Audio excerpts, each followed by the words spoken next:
Alright, so I just got back from Flight Bash up here in Ohio, put on by Buddy RC, and my local multi-GP chapter ran one of the races up there in the woods, and we called it the Wookiee Challenge.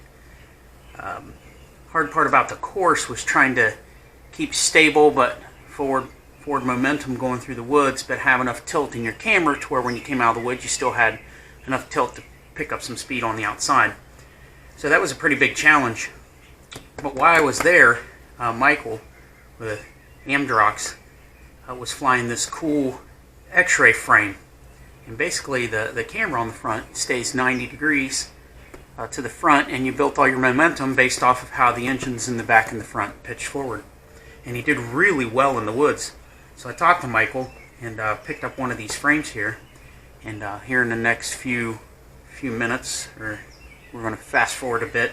I'm not going to go through a full build video because down here on the left he has a scan code where you can go through and watch videos and the assembly videos and things.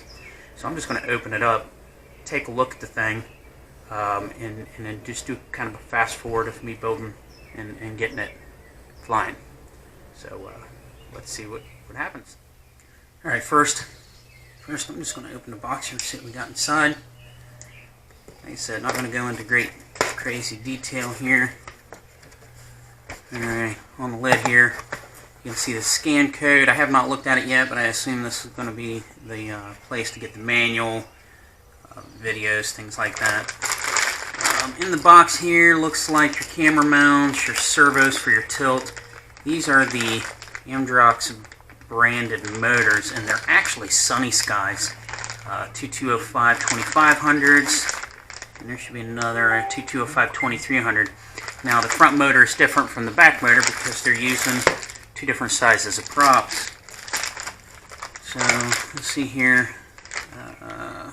This actually has the braided wires, zip ties, heat shrink, ESCs. I mean, it looks like he's put everything in here. The XT60 power cord. What is this? Video transmitter. Can't really tell what the video transmitter is, but it's a 40 channel 200 milliwatt video transmitter. This is the Emax flight controller. Now this is a special flight controller per this because it has special software in this board to be able to handle the tilted motors, things like that. This is supposed to be a version of like either a Rev 5 or Rev 6 Naze board.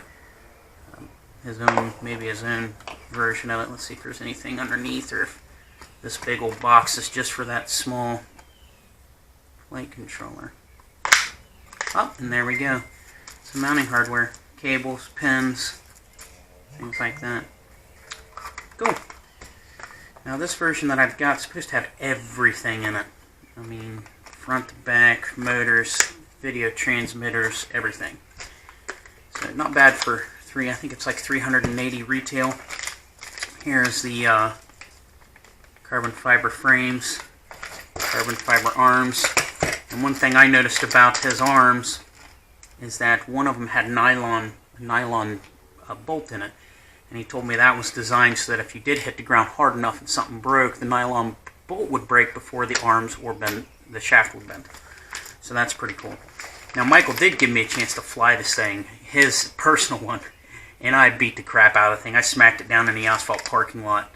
I was actually pretty surprised at how durable the thing was and how much of a beating that it took. I think I did break off one of the nylon bolts, but I mean, if that's the worst of our worries, you know, we should be looking pretty good. Alright, let me go ahead and put this thing back together here, and then we'll hop open here in a minute and start putting everything together.